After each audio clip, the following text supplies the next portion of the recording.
समझदार बेटा। उठ जा नालायक, सुबह के 8 बजने को है, तुझे एग्जाम नहीं देना क्या? थोड़ी देर और सोने दीजिए ना पापा। तू उठता है या फिर मैं तेरे ऊपर पानी फेंकूं? रोज गधों की तरह सोता रहता है, पेपर की कोई टेंशन ही नहीं है। और एक हमारा समय था जब हम पेपर में फेल होने के डर से रात भर पढ़ा करते थे, सो ही नहीं पाते थे। तो क्या आप उसका बदला मुझसे लेंगे? मैं 15 मिनट बाद उठ जाऊंगा, आप प्लीज जाइए, मुझे डिस्टर्ब मत कीजिए। इतना कहकर रौनक रजाई ढककर फिर से सो जाता है। तू वैसे नहीं मानेगा, रुक मैं अभी पानी लेकर आता हूं। बस फिर क्या था, इतना कहकर वो भागते हुए बाथरूम में जाते हैं और पानी की एक बड़ी सी बाल्टी लाकर रौनक के ऊपर फेंक देते हैं। पानी पड़ते ही रौनक झट से उठ जाता है। ये आपने क्या किया पापा? अब तो उठेगा नहीं तो यही करना पड़ेगा ना। वैसे थैंक्स डैड, आपके कारण ना अब मुझे नहाने की भी जरूरत नहीं पड़ेगी। चलिए अब आप माँ से बोलकर मेरे कपड़े निकलवा दीजिए, तब तक मैं ब्रश कर लेता हूँ। वैसे कल ना आप एक काम और करना, नहलाने के साथ साथ मुझे ब्रश भी करवा देना। ये ब्रश करने में ना मुझे बहुत आलस आता है। रौनक की बातों से अरविंद का मुंह खुला का खुला रह जाता है। वो अपनी पत्नी कमला के पास जाता है और रौनक की हरकतों के बारे में बताता है, जिसे सुन उसकी पत्नी हंसने लगती है। तुम अपने बेटे को समझाने के बजाय हंस रही हो। रौनक बच्चा है, धीरे धीरे सुधर जाएगा, आप क्यों उसके पीछे पड़े रहते हो? अभी नहीं सुधरेगा तो कब सुधरेगा? 10वीं क्लास में है रौनक, वो अब कोई बच्चा नहीं रहा।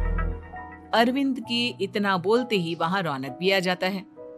क्या डैड, मैंने आपको एक काम दिया था, वो भी नहीं हुआ आपसे। अरे क्या हुआ बेटा? माँ, मैंने डैड से बोला था कि वो आपको बोलकर मेरे स्कूल की यूनिफॉर्म निकाल दे, लेकिन मेरे पीछे पड़ने के अलावा इनसे एक काम ढंग से नहीं होता। देख रही हो कमला, देख रही हो अपने लाडले को? अरे आप चुप रहिए जी। चलो बेटा, मैं तुम्हें कपड़े निकाल कर दे देती हूँ। बस ऐसे ही साल पर साल बीतते जाते हैं, लेकिन रौनक के रवैये में कोई बदलाव नहीं आता। वो पहले से भी ज्यादा आलसी और पूरी तरह अपने माता पिता पर निर्भर हो जाता है। 2 साल बाद पता नहीं कहाँ गायब रहता है पूरे दिन, अब तक तो आ जाना चाहिए था। अरे आप इतनी फिक्र क्यों कर रहे हैं उसकी? दोस्तों के साथ खेल रहा होगा, आ जाएगा अभी। ये कोई टाइम है खेलने का? 10 बजने वाले हैं, इतनी रात में कौन खेलता है? कमला कुछ कहती उससे पहले ही रौनक वहां आ जाता है। मम्मी जल्दी से खाना लगा दो, बहुत भूख लग रही है। तुम्हें तब तक खाना नहीं मिलेगा जब तक तुम बता नहीं देते कि इतनी रात गए कहां से आ रहे हो। ओ प्लीज डैड, अब आप एसी पे प्रद्युमन बनकर मेरे सर पर बंदूक लेकर मत बैठ जाना। अपनी फालतू की बकवास बंद कर और बता कहां से आ रहा है। माँ अब समझाइए ना डैड को। बता देना बेटा, इनको भी तसल्ली हो जाएगी। आप बोल रही हैं तो बता देता हूँ, मैं दोस्तों के साथ मूवी देखने गया था, इसलिए देर हो गई। तो इन सब चीजों में मेरे पैसे उड़ाता है? कभी 1 रुपया कमाने के बारे में सोचा है तूने? जब देखो हवा की तरह पैसे उड़ाता रहता है। माँ अब आप इन्हें चुप करा दीजिए, वरना ना मुझे गुस्सा आ जाएगा। अच्छा क्या कर लेगा? बता ना क्या कर लेगा तू? वैसे बात तो ठीक ही है, मैं कर ही क्या सकता हूँ, पैसे तो फिर भी मैं आपसे ही मांगूंगा ना। चलिए अब ये सब बात छोड़िए और मम्मी मेरे लिए खाना लगा दीजिए। अभी लगा देती हूँ बेटा। मैं बता रहा हूँ कमला, एक दिन ये ऐसे ही बिगड़ जाएगा।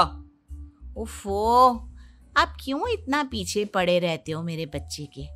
बात की बाद में देखेंगे, अभी आप शांति से उसे खाना खाने देंगे। अगले दिन, डैडी मुझे 10,000 रुपए चाहिए। हाँ? अब इतने पैसे क्यों चाहिए तुझे?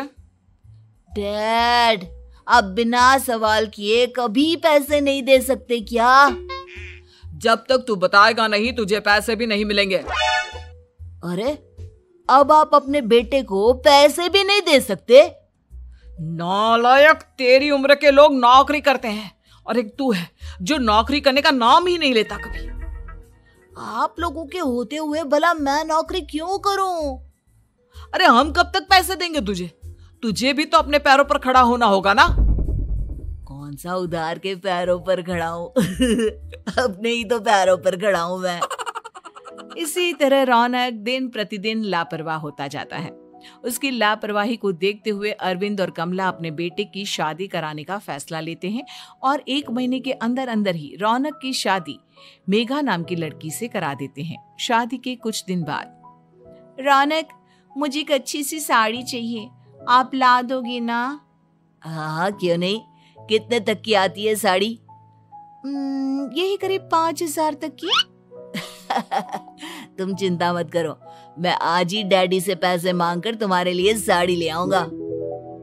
आप कब तक ऐसे ही अपने पापा से पैसे मांगते रहेंगी? कोई अच्छी सी नौकरी क्यों नहीं कर लेते आप? अरे डैड के होते हुए मुझे नौकरी करने की जरूरत ही क्या है? पर आप ऐसे कब तक उनसे पैसे मांगते रहेंगे? कुछ आपको अपने दम पर भी तो करना होगा ना। अब तुम भी बाकी लोगों की तरह मुझे ज्ञान देना शुरू मत कर देना। साड़ी चाहिए ना तुम्हें, मिल जाएगी बस। इतना कहकर रौनक अपने पिता से पैसे मांगने चला जाता है। डैडी, मुझे 5,000 रुपया चाहिए। अब 5,000 क्यों चाहिए तुझे? वो मेघा को साड़ी चाहिए थी। अरविंद आगे बिना कुछ कहे चुपचाप उसे पैसे निकाल कर दे देता है। कुछ दिन बाद, तुम्हें नहीं लगता कमला, रौनक हम पर पहले से भी ज्यादा डिपेंड हो गया है? मुझे तो अब उसके भविष्य की चिंता होने लगी है। कल को हमें कुछ हो गया तो वो क्या करेगा? काश तुमने पहले ये सोच लिया होता तो आज हमारा बेटा इतना लापरवाह नहीं होता। तब मुझे कहाँ पता था कि मेरा लाड़ प्यार उसे इतना बिगाड़ देगा कि वो इस हद तक लापरवाह बन जाएगा। कोई बात नहीं, अभी भी देर नहीं हुई। मुझे पता है उसे कैसे सुधारा जा सकता है। कैसे? अरविंद कुछ कहता उससे पहले रौनक वहां आ जाता है और पैसों के लिए हाथ फैलाने लगता है। डैड, मैं और मेघा बाहर घूमने जाना चाहते हैं। अरे वाह, ये आज सूरज कहाँ से निकला है? Dad please. अच्छा चलो अब मुद्दे की बात करो। मुझे अब 25,000 चाहिए।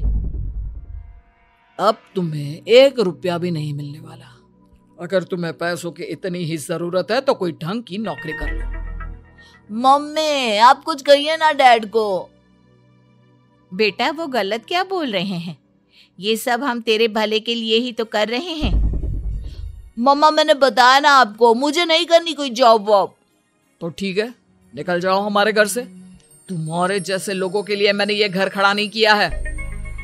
जितना ये घर आपका है ना, उतना ही मेरा भी है। मैं कहीं नहीं जाने वाला। जाना तो पड़ेगा ही तुझे, क्योंकि अब मैं तेरा कोई भी खर्चा नहीं उठाने वाला। ठीक है, मत उठाइए मेरा खर्चा, मैं अपने दम पर भी जी सकता हूँ। तो बेशर्मों की तरह अब तक यहाँ क्यों खड़ा है? अपना सामान ले और निकल जाए यहाँ से। रौनक पैर पटकते हुए वहां से चला जाता है। घर से निकालना जरूरी है क्या उसे? बिना पैसों के कौन रखेगा उसे किराए पर? अगर उसका भविष्य सुधारना है तो हमें अपने दिल पर पत्थर रखकर ये कदम उठाना ही होगा। दोनों बात कर रहे होते हैं कि रौनक अपनी पत्नी के साथ एक बड़ा सा बैग लेकर घर से निकल जाता है, लेकिन घर से बाहर उसे कोई भी मुफ्त में अपने घर किराए पर नहीं रखता।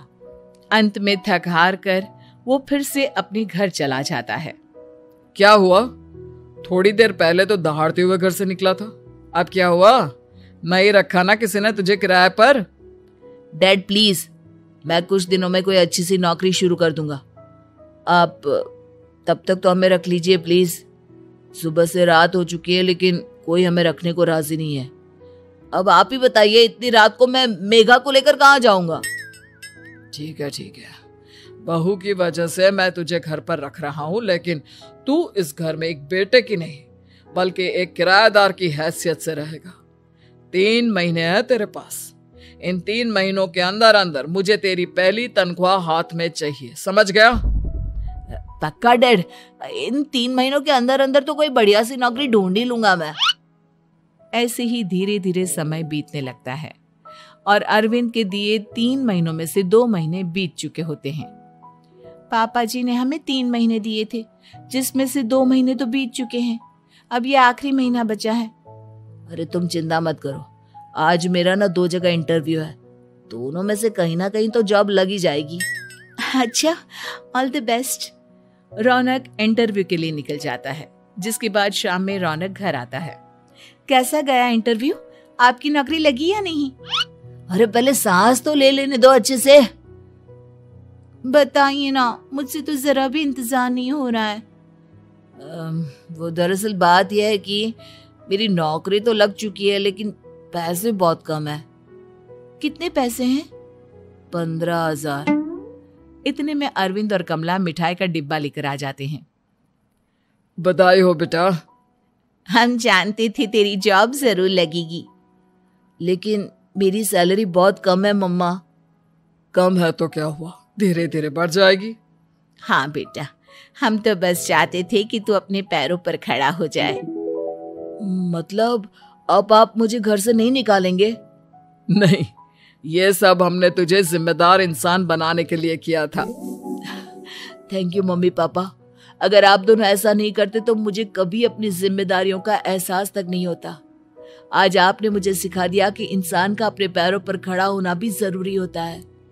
इतना कहकर रौनक झट से अपने माता पिता के गले लग जाता है और अपनी कमाई की पहली तनख्वाह वो अपने माता पिता के हाथ में सौंपता है। इस तरह रौनक एक गैर जिम्मेदार व्यक्ति से एक जिम्मेदार व्यक्ति बन जाता है।